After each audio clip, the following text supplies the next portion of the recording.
इनेलो supremo OP Chautala जब से jail से छूटकर बाहर आए हैं, अपनी खोई हुई सियासी जमीन को तैयार करने में जुट गए हैं। देश में इस समय विपक्ष की हालत काफी कमजोर है। बीजेपी और मोदी का मुकाबला करने में विपक्ष बौना साबित हो रहा है। इस तीसरे मोर्चे की कभी कभी सुगबुगाहट भी देखने और सुनने को मिल जाती है। इसी कड़ी में इनेलो सुप्रीमो ओपी चौटाला विकल्प तलाशने की कोशिश कर रहे हैं। ओपी चौटाला का कहना है कि वो राज्यों का दौरा करेंगे और क्षेत्र दलों को एकजुट करने की कोशिश करेंगे। ओपी चौटाला अपने मकसद में कितना कामयाब होंगे ये तो देखने वाली बात है, लेकिन फिलहाल आज बड़ी बहस का मुद्दा यही है, विकल्प की तलाश में चौटाला कितने सफल होंगे।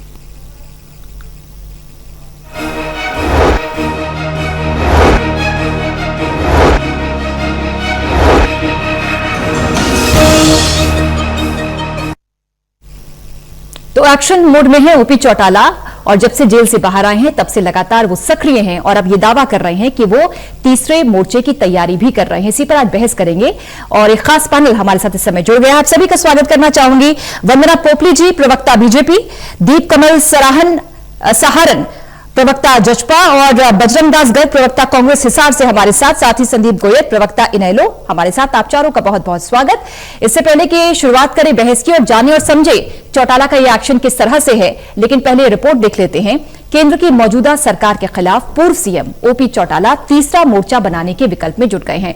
पूर्व उप प्रधानमंत्री चौधरी देवीलाल की जयंती से पहले हर राज्य का दौरा करके तीसरे मोर्चे के लिए विपक्षी पार्टियों के नेताओं से मुलाकात करेंगे। उन्होंने साफ कर दिया है कि 25 सितंबर को चौधरी देवीलाल की जयंती पर वो तीसरे मोर्चे का ऐलान कर सकते हैं।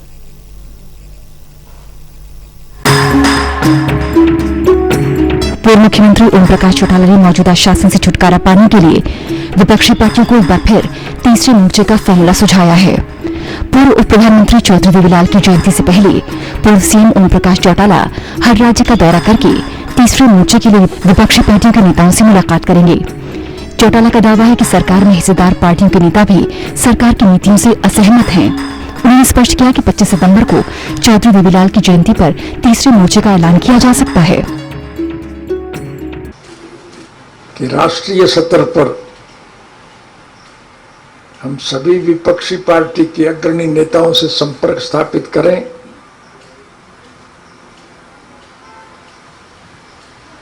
और एक मजबूत तीसरे मोर्चे का गठन करें।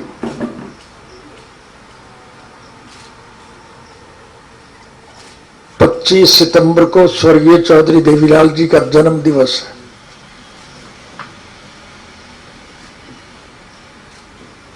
मैं उस जन्म दिवस से पहले हर प्रदेश में जाऊंगा, हर राजनीतिक पार्टी के लोगों से संपर्क स्थापित करूंगा और मेरा प्रयास यही होगा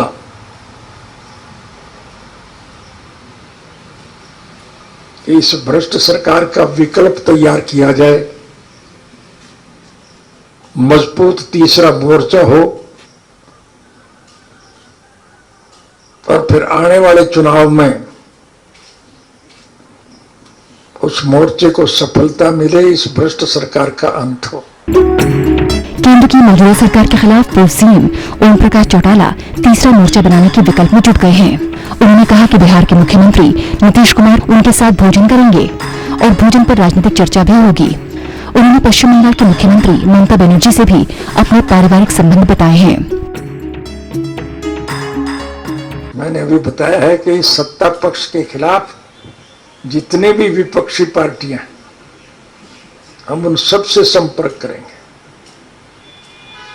अब कौन सी संभावित हो सकती है ये आज तो मैं नहीं कह सकता, ये तो भविष्य के गर्भ में। लेकिन हमारा प्रयास एक ही होगा कि सरकार के विरोध में जो लोग हैं सबको इकट्ठा किया जाए और फिर जब लोग इकट्ठे होंगे तो फिर ये अपने आप तय हो जाएगा कि कौन इसको संभाल सकता है। बिहार के मुख्यमंत्री नीतीश कुमार जी का मेरे पास टेलीफोन आया था और वो 1 तारीख को मेरे निवास पर मेरे साथ भोजन करेंगे।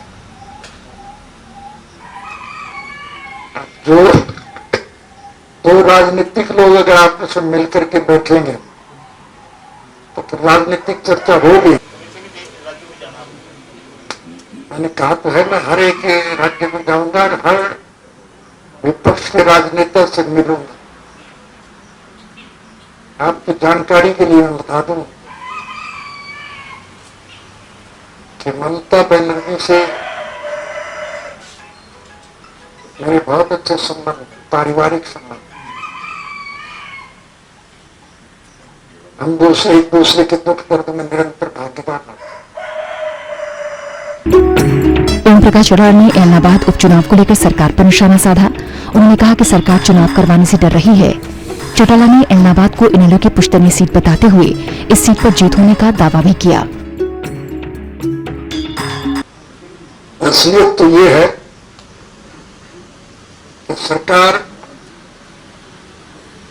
इस चुनाव से डरी हुई और जो कानून बना हुआ है, चुनाव आयोग के उस कानून की भी पालना नहीं हो रही है कि 6 महीने के अंदर अंदर खाली सीट का चुनाव कराया। उसमें कोरोना की आड़ दे करके इसको बढ़ाते जा रहे हैं, लेकिन देश सवेत चुनाव तो निश्चित रूप से कराना होगा। बहरहाल विपक्ष का भी बीजेपी सरकार के खिलाफ आक्रोश है। बढ़ती महंगाई और पेट्रोल डीजल की बढ़ती कीमतों को लेकर प्रदर्शन कर सरकार को लगातार घेरा जा रहा है। वहीं ओम प्रकाश चौटाला के इस बयान ने कि देश में तीसरे मोर्चे की आवश्यकता है, मौजूदा सियासत में गर्माहट ला दी है। अब देखना होगा कि इसके मद्देनजर विपक्षी नेताओं से बातचीत के बाद विपक्षी पार्टियों का क्या निर्णय होता है। टोटल न्यूज के लिए चंडीगढ़ से अनिल कुमार की रिपोर्ट।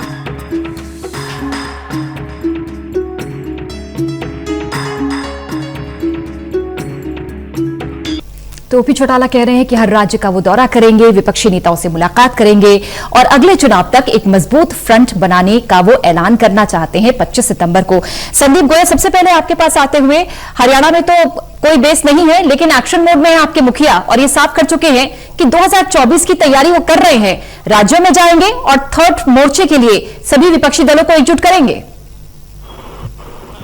देखिए, ये भी एक बड़ा संयोग रहा है कि हिंदुस्तान की राजनीति के अंदर जब भी कोई तीसरा मोर्चा बनने का गठन हुआ है, जब चौधरी और चौटाला जी उसके अगुवा रहे हैं।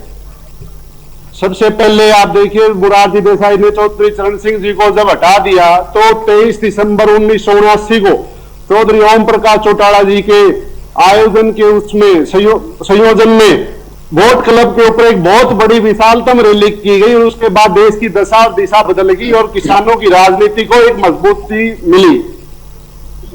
और उसके बाद दोबारा आप देखिए 1987 के अंदर चौधरी ओम प्रकाश चौटाला जी ही फिर दोबारा संयोजक बने। उन्होंने ही सभी पार्टियों को, जो पार्टी कांग्रेस विरोधी थी, उन सभी पार्टियों को इकट्ठा करके दिल्ली के अंदर एक विशालतम रैली का आयोजन करके देश के अंदर एक तीसरे मोर्चे की सरकार देने का काम किया।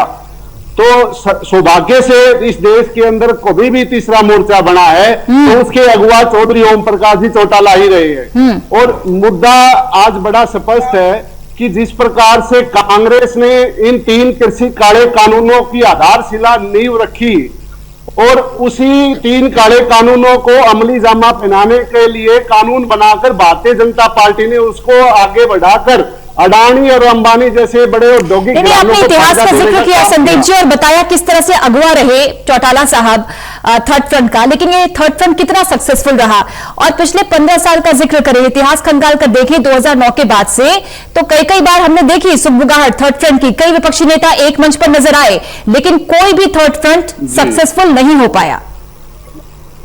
देखिए, राजनीति हमेशा उम्मीदों पर जिंदा होती है, संघर्ष के ऊपर जिंदा होती है। और चौधरी देवीलाल की पौधा लगाया हुआ इंडियन नेशनल लोकदल, जिनके वो पहली बार राज्यसभा सांसद भी बने थे, चौधरी देवीलाल, उनकी देन में इंडियन नेशनल लोकदल और चौधरी ओम प्रकाश जी चौटाला उनके सपनों को साकार करने के लिए अब फिर उन्होंने ठान लिया है कि जो देश के अंदर एक ऐसी सरकार है जिसने किसान और कमेरे को लूटने का काम किया है, उसके विरुद्ध बिगुल बजाकर एक तीसरा मोर्चा बनाया जाए। बजरंग दास गर्ग जी, पर ही हमेशा राजनीति ओपी चौटाला जिस उम्मीद के साथ, जिस संघर्ष के साथ कई मुद्दों को लेकर आगे बढ़ने की बात कर रहे हैं, कांग्रेस क्या साथ देगी?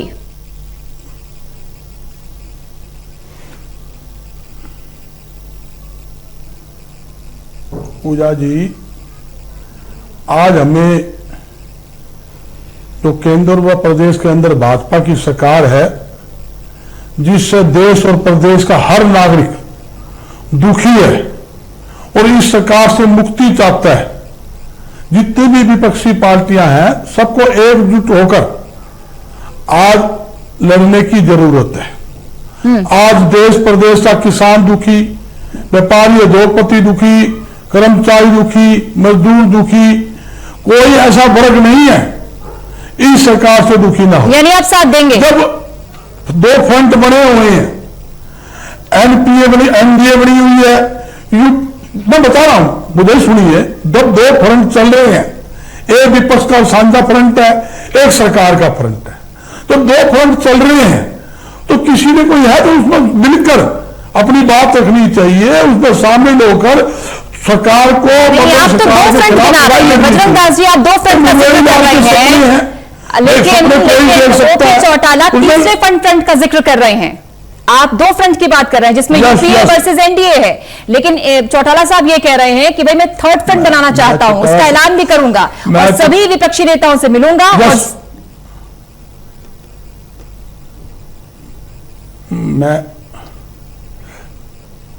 मैं यही पूजा जी बताना चाहता हूं, चौटाला साहब आदरणीय हैं हमारे और बुजुर्ग नेता है, इसमें कोई दो राय नहीं, मगर जहां एक तरफ तो आप कहते हो इस सरकार से मुक्ति दिलानी है, मुक्ति कैसे दिलाओगे जब आप कहते हो जो दो संगठन चल रहे हैं, दो फ्रंट चल रहे हैं, हम तीसरा फ्रंट बनाएंगे, तो इसका मतलब आप सरकार को मजबूत कर रहे हो। पुराना इतिहास देखिए, जितनी बार इन लोगों ने चुनाव लड़ा इससे पहले वो बीजेपी के साथ मिलकर तो चुनाव लड़ा है, बीजेपी के साथ मिलकर सरकार बनी है। आप तीसरे फ्रंट की बात करते हो, इनेलो पार्टी का ना तो एमपी के अंदर अपने संसद में एमपी है कोई, ना राज्यसभा सदस्य है, ना विधानसभा में कोई विधायक है। फ्रंट कर आप बात करते हो नेशनल की, नेशनल पार्टी खड़ी करेंगे, अरे अपना घर तो मजबूत करो पहले। चलिए दीपकमल, आपने कांग्रेस का रिएक्शन जान लिया, साफ तौर पर कांग्रेस तो यही कह रही है कि थर्ड फ्रंट अगर बनता है तो वो तो बीजेपी को मजबूत करेगा। आपका रिएक्शन, जजपा का रिएक्शन, क्योंकि आप तो इनेलो से ही बाहर निकले हैं और ओपी चौटाला जब जेल से बाहर आए तो उनका कई स्टेटमेंट्स ऐसे थे जिसमें सॉफ्ट कॉर्नर था जजपा के प्रति। नहीं, देखिए जेजेपी के प्रति तो चौटाला साहब का सॉफ्ट कॉर्नर नहीं रहा कभी, वो तो काफी क्रिटिकल रहते हैं हमारे लिए। लेकिन मैं उनको एक बात देता हूँ कि बड़े सूझबूझ वाले नेता हैं, बड़े लंबे समय बाद आज मीडिया से मुखातिब थे, तो उनको पता था कि कौन सी बात की जाए ताकि कल अखबारों में और आज उस पर डिबेट भी हो। उसको वो कामयाब रहे हैं कि हम एक तीसरे मोर्चे की एक बार बात दोबारा कर रहे हैं, लेकिन ये यहीं तक है बस। कल परसों के बाद आपको इनेलो की तरफ से भी कहीं तीसरे मोर्चे का कोई उसको लेकर कोई आंदोलन छेड़े, कोई मीटिंग करे, वो तो आपको परसों के बाद नहीं दिखेगा। ये कल तक का जश्न। दूसरी बात यह है कि जैसे अभी इनेलो के प्रवक्ता भी कह रहे थे कि 1980 के दशक में ये हुआ, 90 के दशक में ये हुआ, तो इनेलो की जो सोच है वो वही 30 साल पहले तक ही है, इतिहास ही है बस इनेलो। वर्तमान में तो जैसे अभी गर्ग जी कह रहे थे 0-0-0 है, विधानसभा में 0, राज्यसभा में 0 और लोकसभा में 0। मैं मन से चाहता हूं कि कोई इनका मुहिम ऐसी कामयाब हो चले और इनका कहीं पे तो खाता खुले, किसी एक जगह तो इनेलो कहीं पे संवैधानिक संस्था में बैठी हो कहीं पे, ये तो खत्म ही हो जाएगा, नाम ही नहीं रहेगा। और चुनाव आयोग तो मौका ढूंढ रहा है कि कब इनकी पार्टी की जो मान्यता है राजनीतिक दल के रूप में वो खत्म करे, क्योंकि पिछले विधानसभा चुनाव में वंदना पोपली प्रदेश में तो खट्टर सरकार को घेर ही रहे हैं, चौटाला लगातार निशाने साध रहे हैं, वो देश भर में भी एकजुट होने की का अपील कर रहे हैं, आह्वान कर रहे हैं। और बीजेपी जिसे वो कह रहे हैं करप्ट पार्टी है, लूट खसोट वाली पार्टी है, उसके खिलाफ थर्ड फ्रंट मोर्चा बनाया जाएगा जो जीतेगा और देश का विकास होगा। पूजा जी, आपको आवाज आ रही है मेरी? बिल्कुल। देखिए, संदीप गोयल जी ने जब अपना जवाब शुरू किया तो जैसे इनके नेता अतीत में जी रहे हैं, मुझे लगता है ये भी अतीत में कहीं ना कहीं जी रहे हैं। यहाँ पर ये बात कर रहे हैं कि तीसरा मोर्चा बनाएंगे। तीसरा मोर्चा बनाने के लिए सबसे पहले इच्छा शक्ति चाहिए जो राष्ट्र के लिए काम कर सके, जो अपने लिए सोचे, अपनी जमीन को तलाशे। वो बात नहीं कर सकता कि हम सरकार में आएंगे या हम तीसरा मोर्चा बना लेंगे। तो सबसे पहले तो बात यह है कि नानो मन तय होगा, ना राधा नाचेंगी, ना आपकी इच्छा शक्ति है, ना आप राष्ट्र के लिए सोचते हैं। तो तीसरा मोर्चा कहाँ से बनाएंगे? आपको तो सिर्फ अपनी अपनी पड़ी है कि कैसे भी करके हमारी सत्ता वापस आ जाए। और दूसरी बात, आप यहाँ पर एक बात बताइए, आप कह रहे हैं कि पूरे देश के अंदर आप तीसरा मोर्चा बनाएंगे, सरकार को गिराएंगे, सरकार हटाएंगे, अपनी सरकार बनाएंगे। और अपनी जमीन तो देख लीजिए, याद है जींद में एक एक बूथ पर एक एक वोट आया था। जीत हार अलग बात होती है पूजा जी, लेकिन एक इतनी बड़ी पार्टी जिसने राज किया है, उसके बाद भी अगर बूथ पर नहीं जीत सकती, एक बूथ पर एक एक वोट आ रहा है, कमाल कर दी। और इनके पास अभी तक सिर्फ एक सीट थी, और जिन किसानों के नाम पर आप, आंदोलनकारियों के नाम पर, किसान नहीं कहूंगी मैं, आंदोलनकारी हैं वो, जिन नेताओं के लिए आप यहाँ पर खड़े होकर दिखाना चाह रहे हैं, उन्होंने तो माना ही नहीं कि आप उनके साथ हैं। आप ना तो मंच पे उन्होंने आपको माइक दिया, ना ही अगर मैं बात करूं जब आपने एक सीट छोड़ी तो उन्होंने इस चीज को माना ही नहीं कि हमारे लिए सीट छोड़ी है। मेरा प्रश्न है संदीप गोयल जी से, अगर वो जवाब दे सके तो मुझे ये भी कह रहे हैं वंदना जी कि आप लोग इलाहाबाद उपचुनाव से डर रहे हैं, इसलिए चुनाव, ये भी आरोप आप है वंदना जी, संदीप गोयल जी, आपको ये भी आरोप लग रहा है मोर्चे के माध्यम से सरकार में बने लोगों को मजबूर कर देंगे कि वो छोड़ जाएं और मध्यावधि चुनाव करवाएंगे। मतलब पूर्ण बहुमत से बनी हुई सरकार में मध्यावधि चुनाव करवाना चाह रहे हैं। ये कौन सा फॉर्मूला है संदीप गोयल जी, मुझे जरूर बताइए। संदीप जी, तीनों आरोप आपने सुने। बीजेपी तो कह रही है ना नौ मन तेल होगा, ना राधा नाच पाएगी। प्रदेश में आपकी एक भी सीट नहीं है, देश जीतने का जिक्र कर रहे हैं। कांग्रेस ये कह रही है कि थर्ड फ्रंट मोर्चा बनाते हैं, तो आप बीजेपी को सपोर्ट कर रहे हैं। और जजपा तो ये कह रही है कि चौटाला साहब को मीडिया में आने का शौक है, सुर्खियां बटोरने का शौक है, इसलिए वो थर्ड फ्रंट का जिक्र कर रहे हैं। कला है उनको, शौक मैं इनको कला है, उनको पता है कि कैसे तीन बुद्धिमान का उत्तर देना चाहूंगा पार्टी वाइज। सबसे पहले मैं, जो रूलिंग पार्टी है भारतीय जनता पार्टी, जो उन्होंने ये कहा कि चौधरी ओम प्रकाश चौटाला जी तीसरा मोर्चा अपने लिए बनाएंगे, इन्होंने शायद चौधरी ओम प्रकाश चौटाला की बात को ध्यान से नहीं सुना। उन्होंने कहा कि राष्ट्र के अंदर सभी 36 बिरादरी के लोग सरकार से बिल्कुल दुखी हैं। किसान, कमेरा वर्ग, मजदूर, युवा, बेरोजगार, कर्मचारी सब दुखी हैं। देश के अंदर महंगाई इतनी हो चुकी है कि सरकार से पीछा छुड़ाना चाहते हैं। तो समूचे राष्ट्र के लोगों की एक सोच है कि कांग्रेस जिसने पहले देश को लूटा वो भी उन्हें पसंद नहीं, और भारतीय जनता पार्टी से देश के बुरे हाल हो चुके हैं। तो इसका केवल एक ही सॉल्यूशन है, उसका थर्ड फ्रंट। तो तीसरा मोर्चा जनता की उम्मीदों के लिए, उस जनता की उम्मीदों को पूरा करने की सोच के साथ, यानी इस थर्ड फ्रंट में कांग्रेस शामिल नहीं है। आपके थर्ड फ्रंट में कांग्रेस शामिल नहीं होगी।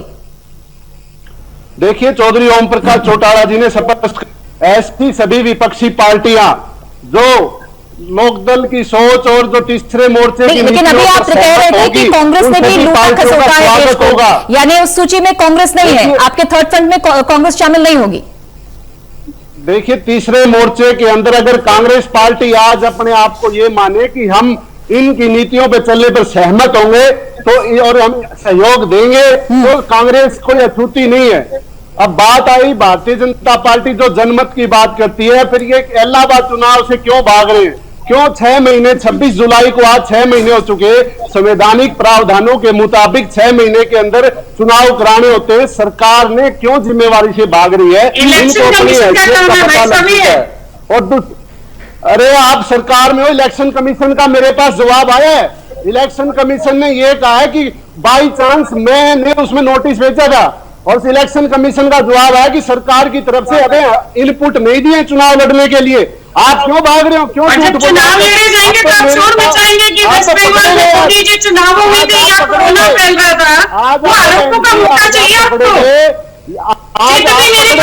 बाई चांस संदीप भाई जी, बता दीजिए मध्यवर्ती चुनाव कैसे होंगे? देश में मध्यवर्ती चुनाव कैसे होंगे? ओम प्रकाश चौटाला जी का कौन सा फॉर्मूला है? आपने नहीं बता पा रहे, आप भी जस्टिफाई नहीं कर पा रहे उनकी बात को। फार्मूला ही बता रहा हूँ। आपकी सहयोगी पार्टियां ही आपको छोड़ के जाएंगी, फार्मूला मैं दे रहा हूँ। बात आई कांग्रेस की, बहुमत की सरकार की बात कर रहे हैं। अरे अरे आप चुप रहिए बहन जी, बोल, मैंने आपका बारी बारी उत्तर देना आपका दे चुका। अब कांग्रेस की बात है, कांग्रेस ने हमारे ऊपर मेरा जवाब नहीं दिया आपने। कुछ नहीं है। अब मध्यवर्ती चुनाव कैसे होंगे? क्या आपके पास भी जवाब नहीं है? मध्यवर्ती चुनाव क्या हिंदुस्तान में आज से चलिए बजरंग दास जी, ये सवाल सहयोगी दल आपको वार पलटवार तो जारी है, लेकिन जैसे कि संदीप जी बोल रहे हैं कि कांग्रेस भी बीजेपी की तरह है जिसने देश को लूटा है, तो कांग्रेस को बिना थर्ड फ्रंट में मिलाए आपको लगता है कि क्षेत्रीय दल होते हैं उनका प्रभाव तो सिर्फ क्षेत्र तक होता है, क्या वो नेशनल थर्ड फ्रंट में शामिल होने के बाद उतना प्रभाव रख पाएंगे? अगर ये कांग्रेस को शामिल नहीं करते हैं तो क्या इतना प्रभावशाली हो पाएगा थर्ड फ्रंट?